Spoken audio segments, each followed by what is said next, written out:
இத்தனை நாள் அவளை மன்னிச்சு உயிரோட விட்டது தப்பு. இனி அவளை நான் சும்மாவே விட மாட்டேன். அவ எங்க இருந்தாலும் தேடி கண்டுபிடிச்சு அவ கதைய முடிக்கிறேன். Hello aunty.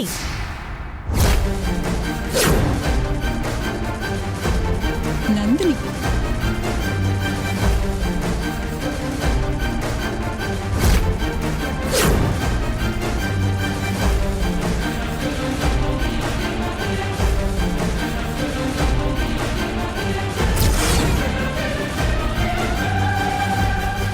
என்ன தேடி கண்டுபிடிக்கிற சிரமம்லாம் உங்களுக்கு வேண்டாம் ஆண்டி. நான் இங்கதான் இருக்கேன். எங்க என் கதைய முடிங்க பாப்போம். நந்தினி, நில்லு ஆதி. ஒரு அடி எடுத்து வச்ச என் துப்பாக்கியில இருந்து புல்லட் பாஞ்சு உன் அப்பா தலை சதறிடும்.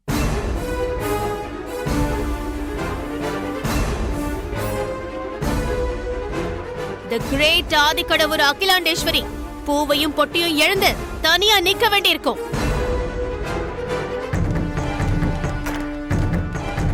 தள்ளுங்க. ஏய் ஏய், அங்கேயும் நில்லு. கிட்ட வந்தீங்கன்னா ஷூட் பண்ணிடுவேன். பாம் வச்சது நானேதான். ஆனா கல்யாணத்தை நிறுத்துறதுக்காக மட்டும் பாம் வைக்கல. ஆதிக்கடவுர் வம்சத்தை அடியோட அழிக்கணும் தான் நான் பாம் வச்சேன்.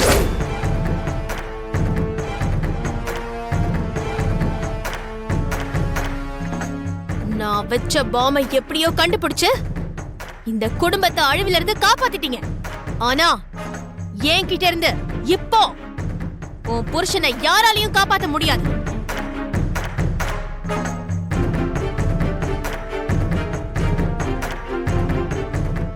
ஆதிக்கடவுர் பரம்பரைக்கு ஆலமரமா ஆணி வேரா இருக்கிற உங்களை அழிக்கணும்னா உங்க கம்பீரம் தைரியத்தை அழிக்கணும். அதுக்கு உங்க புருஷனை பலி கொடுக்கணும்.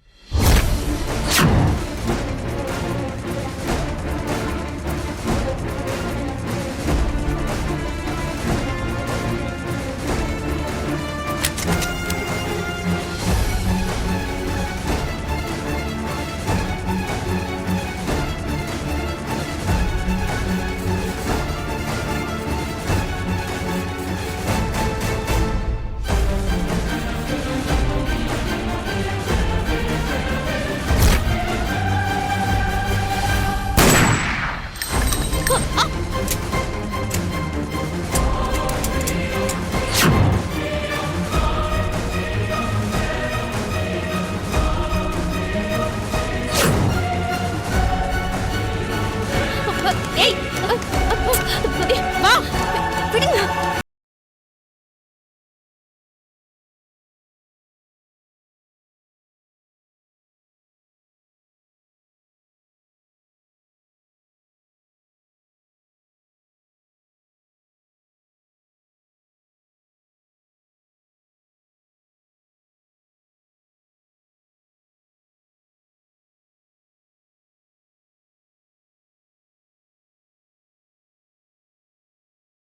உன் நெத்திக்கு வைக்கிறதுக்கு ரொம்ப நேரம் ஆகாது. ஆனா பாவப்பட்ட உன் ரத்தம் பட்டு என் வீட்டோட புனிதம் கெட்டுடக்கூடாதுன்னு தான் நான் உன்னை உயிரோட விட்டு வச்சிருக்கேன்.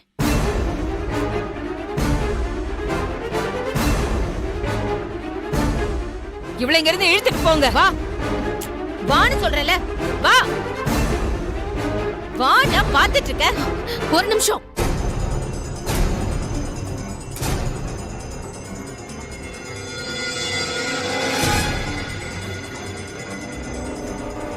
என்ன போலீஸ் அரெஸ்ட் பண்ணி கூட்டிட்டு போறதுல எனக்கு ஒண்ணும் கவலை இல்ல ஆண்டி. எப்படி வெளியில வரணும்னு எனக்கு தெரியும். இது ஒண்ணும் எனக்கு புதுசு இல்ல. ஆதி மித்ரா கல்யாணத்தை நடக்காம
இந்த நிமிஷத்துல இருந்து மித்ரா தான் என் மூத்த மருமக.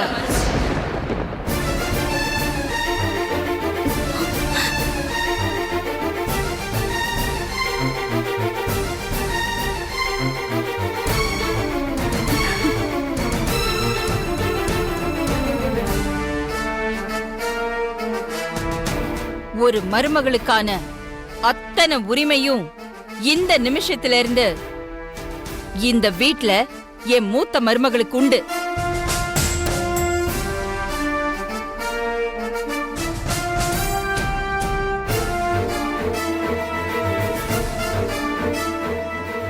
நின்னு போன இந்த கல்யாணம் நல்ல ஒரு நேரம் காலம் பார்த்து நல்லபடியா மறுபடியும் நடக்கும்.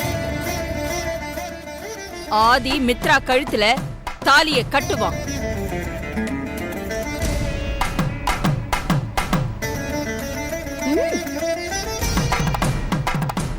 அது வரைக்கும் மித்ரா என் மூத்த மருமகளா சகல உரிமைகளோட இந்த வீட்ல தான் இருப்பா.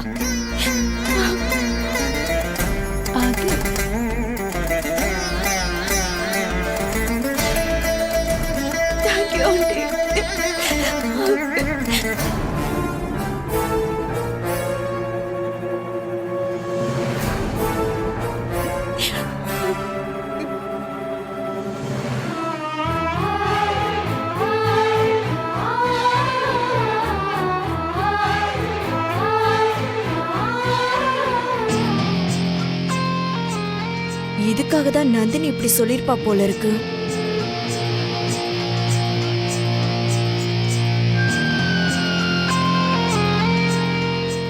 நந்தினி கில்லாடிதான். அகிலா வாயிலிருந்தே வார்த்தைய வர வச்சு மித்ராவை இங்கேயே தங்க வைக்கிறதுக்கு தான் இவ்ளோ நாடகமா?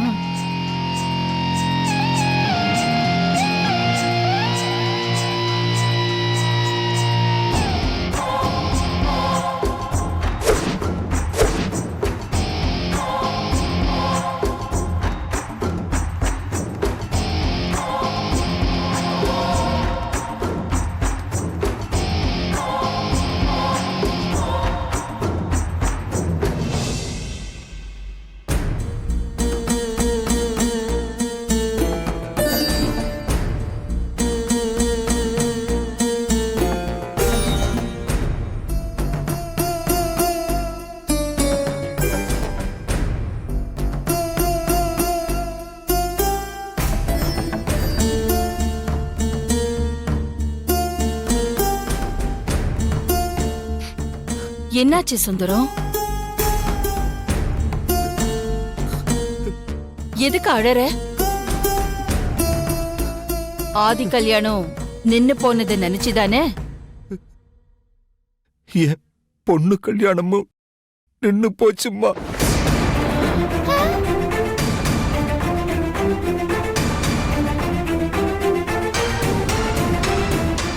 என்ன சொல்ற சுந்தரம்? பார்வதி கல்யாணம் நின்னு போச்சா? பாலா கையில நான் தானே தாலி எடுத்து கொடுத்தேன். அப்புறம் எப்படி கல்யாணம் நடக்காம போகும்?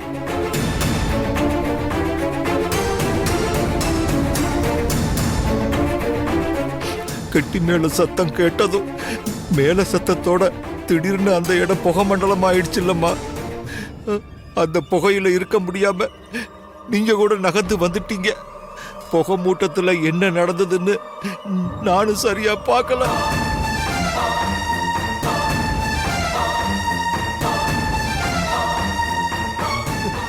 நீங்க இங்க புறப்பட்டு வந்ததுக்கு அப்புறமா தான் நான் பார்வதி பக்கத்துல போனேன்.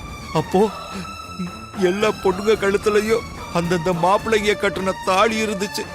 ஆனா பார்வதி கழுத்துல மட்டும் தாலி இல்லம்மா.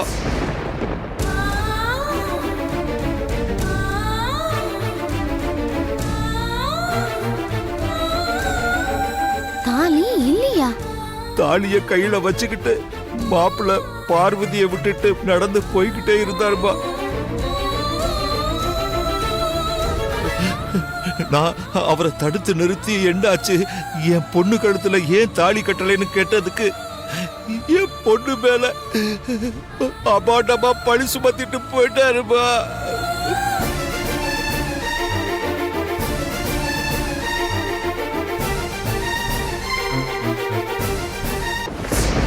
பாலா என்ன சொன்னான்? அத அத எப்படிப்பா நான் உங்ககிட்ட சொல்றதுக்கு என் வாய் கூசுதுமா. பாலா பார்வதி கழுத்துல தாலி கட்டாம போனதுக்கு காரணம் என்னன்னு எனக்கு இப்பவே தெரிஞ்சாகணும். என்ன சொன்னான்னு சொல்லு. பெரிய தம்பியையும் என் பொண்ணையும் சம்பந்தப்படுத்தி அபாண்டமா பழி சொல்லிட்டு போயிட்டாருமா.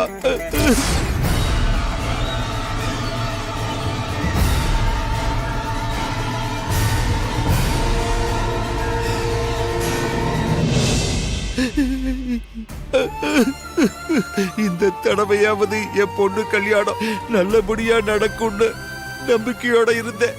ஆனா என் நம்பிக்கை செத்து போச்சுமா. இனிமே நான் மட்டும் எதுக்காகமா உயிரோட இருக்கணும்?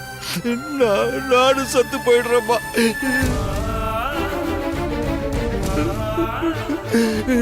நானும் செத்து போயிடுறேம்மா. சுந்தரம், மணமேடை வரைக்கும் வந்து ஒரு கல்யாணம் நின்னு போகுதுன்னா பெத்தவங்க மனசு என்ன பாடுபடும்னு எனக்கு நல்லாவே தெரியும். அந்த வேதனையை நான் அனுபவிச்சுக்கிட்டு இருக்கேன். ஆனா என்னை விட பொண்ணை பெத்த உனக்கு வேதனை இன்னும் அதிகமா தான் இருக்கும். அதுக்காக நீ இப்படி ஒரு முடிவுக்கு வரக்கூடாது. சுந்தரம், இங்க பாரு, நீ இல்லனா உன் பிள்ளைங்க நிலைமை என்ன ஆகும்? அவங்கள நீ அனாதை ஆக்க போறியா? என் பொண்ணுக்கு ஒரு கல்யாணத்தை பண்ணி பார்க்க முடியலையேம்மா. அப்புறம் எதுக்காக நான் உயிரோட இருக்கணும்மா? உன் பொண்ணுக்கு கல்யாணம் பண்ணி வைக்கிறேன்னு சொன்னது நான். இப்போ நீ இப்படி ஒரு முடிவுக்கு வந்தா அதுக்கு நான் தான் காரணம். கொடுத்த வாக்கு காப்பாத்த முடியாததால நானும் உன்ன மாதிரி முடிவுக்கு வரலாமா சுந்தரம்? ஐயோ, என்ன வார்த்தமா சொல்லிட்டீங்க. உங்களை நம்பி எத்தனையோ குடும்பங்கள் வாழ்ந்துகிட்டு இருக்குமா. நீங்க நீண்ட ஆயுசோடையும் ஆரோக்கியத்தோடையும் ரொம்ப காலத்துக்கு நல்லா இருக்கணும்மா.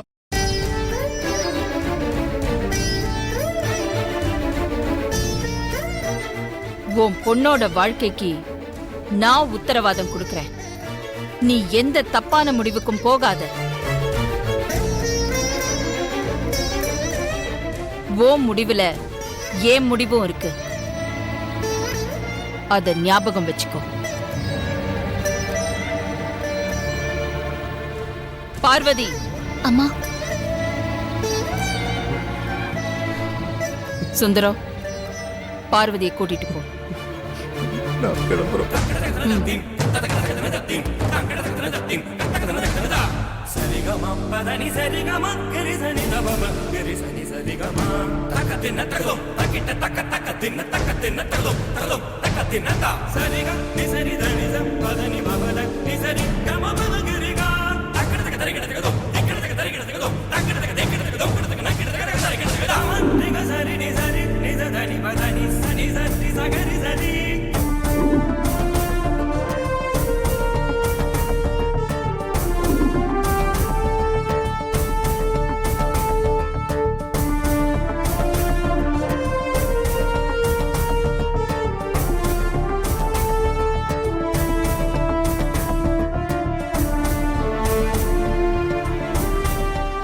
ப்ரோ, பாலா உன்னோட க்ளோஸ் ஃப்ரெண்டுன்னு சொன்ன, சுந்தரத்துக்கிட்ட இப்படி சொல்லிட்டு போயிருக்கான். பாலா கிட்ட அப்படி சொல்ல சொன்னது நான் தான். என்ன அது சொல்ற? எதுக்காக உன்னையும் பார்வதியும் சம்மந்தப்படுத்தி சொல்ல சொன்ன? எல்லாம் காரணமா தான். அப்படி என்ன காரணம் ப்ரோ? வேற எதுனா காரணம் சொல்லியிருந்தா அம்மா பார்வதிக்கு மறுபடியும் மாப்பிள்ளை பார்த்து கல்யாணம் பண்ணுவாங்க. இப்போ என்ன சம்மந்தப்படுத்தி பேசியிருக்கிறதால அம்மா கொஞ்ச நாளைக்கு பார்வதியோட கல்யாண பேச்சு எடுக்க மாட்டாங்க. உன்னால மட்டும்தான் ப்ரோ இப்படி எல்லாம் யோசிக்க முடியும். அம்மா பார்வதிக்கு ஏற்பாடு பண்ண கல்யாணத்தை ஆஃப் பண்ணிட்டா ஓகே. உங்க 2 பேருக்கு கல்யாணமானதை எப்ப சொல்ல போற? அதுக்கான கால நேரம் வரும்போது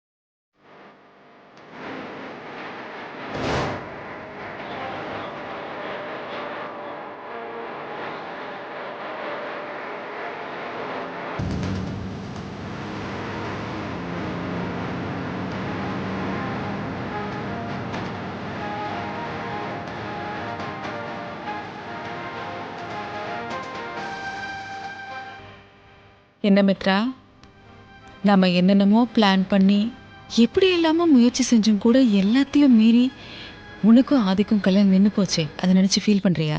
என்னது இப்படி கேக்குறீங்க? மித்ராக்கு ஆதிமாமா கையால தாலி கட்டிக்கணும்னு எவ்வளவு ஆசையா இருந்தாங்க. அதான் இப்ப நடக்கலையே. ஃபீலிங்கா தான் இருக்கும். என் கல்யாணம் நின்னு போன வருத்தம் ஒரு பக்கம் இருந்தாலும் நந்தினி போலீஸ் கிட்ட மாட்டதை நினைக்கும் போது என்னால தாங்கிக்கவே முடியல ஆண்டி. நந்தினியை பத்தி நினைச்சு நீ கவலைப்படாத மித்ரா. நந்தினிக்கு உள்ள போறதெல்லாம் ரொம்ப சாதாரணமான விஷயம். அவ போன கையோட சீக்கிரமே வெளியே வந்துருவா பாரு. இப்போ ஒரு முக்கியமான விஷயம் உன்கிட்ட சொல்றதுக்காக தான் உன்னை ரூம்ல வந்து தேடி பார்த்தேன். அங்க நீ இல்லைன்னதும் இங்க வர சொன்னேன். அப்படி என்ன முக்கியமான விஷயம் ஆண்டி? ஆதி, அருண், ஷியாம் இவங்க 3 பேரும் அந்த சமையல்காரிய கூட்டிக்கிட்டு கார்ல ஏறி எங்கேயோ வெளியே போனாங்க. டேய், நீங்க 2 பேரும் எங்கடா கூட்டு போறீங்க? ப்ரோ, இன்னும் கொஞ்ச நேரத்துல நீயே தெரிஞ்சுக்க போற. அது வரைக்கும் கொஞ்சம் பொறுமையா வா ப்ரோ. டேய், அப்படி ரகசியமா எங்கடா கூட்டு போறீங்க? பக்கத்தில் வந்தாச்சா அது?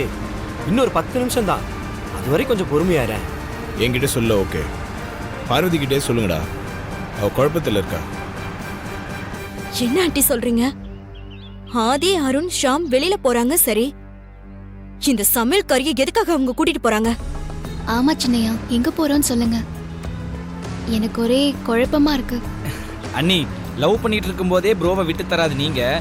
ப்ரோ வேற கழுத்துல தாலி கட்டிட்டாரு, இப்ப சொல்லவா வேணும்? எல்லாமே நல்ல விஷயம் தான் அண்ணி, நீங்க எதுக்கும் குழப்பிக்க வேணாம் சரிங்களா? பக்கத்துல வந்தாச்சு, கொஞ்சம் பொறுமையா இருங்க. அதான் எனக்கு ஒண்ணும் புரியல. ஒருவேளை இப்படி இருக்குமோ? எப்படி? ஆதிமாமா மித்ராக்கு கல்யாணம் நின்னு போச்சுல, அதான் பாட்டி கொடுக்கறதுக்காக எங்கேயோ போறாங்களோ என்னமோ. ஏண்டி, எப்ப பார்த்தாலும் இந்த பார்ட்டி திங்கிறது இதை விட்டா உனக்கு யோசிக்க கூட எதுவும் தோணாதுல்ல? இல்லத்த, கொஞ்ச நேரத்துக்கு முன்னாடி சின்ன மாமாவும் ஷாமும் போன்ல விஜய் பார்க்ல பார்ட்டி அது இதுன்னு பேசிட்டு இருந்தாங்க. அதனாலதான் அப்படி சொன்னேன். என்னது? விஜய் பார்க் ஹோட்டல் பார்ட்டி ஹாலா? நான் சொல்லல அத்த, அருண் மாமா தான் யார்கிட்ட போன்ல பேசிட்டு இருந்தாரு. மித்ரா, கண்டிப்பா இதுல என்னமோ இருக்கு. ஆமா ஆண்டி, எனக்கும் டவுட்டா தான் இருக்கு. அந்த சமையல்காரி ரொம்ப அசால்ட்டா வந்து நின்னா பாத்தியா? அப்பவே அவ முகத்துல கல்யாணம் நின்னு போச்சுங்கிற கவலை கொஞ்சம் கூட இல்ல. அதுக்கப்புறம் அவங்க அப்ப, அதாவது விஸ்வாசம், பாலா இவளையும் ஆதியும் சம்பந்தப்படுத்தி பழி போட்டு போனான்னு சொன்னதும் அதை கேட்டு கூட அவ முகத்துல எந்த சலனமும் இல்ல.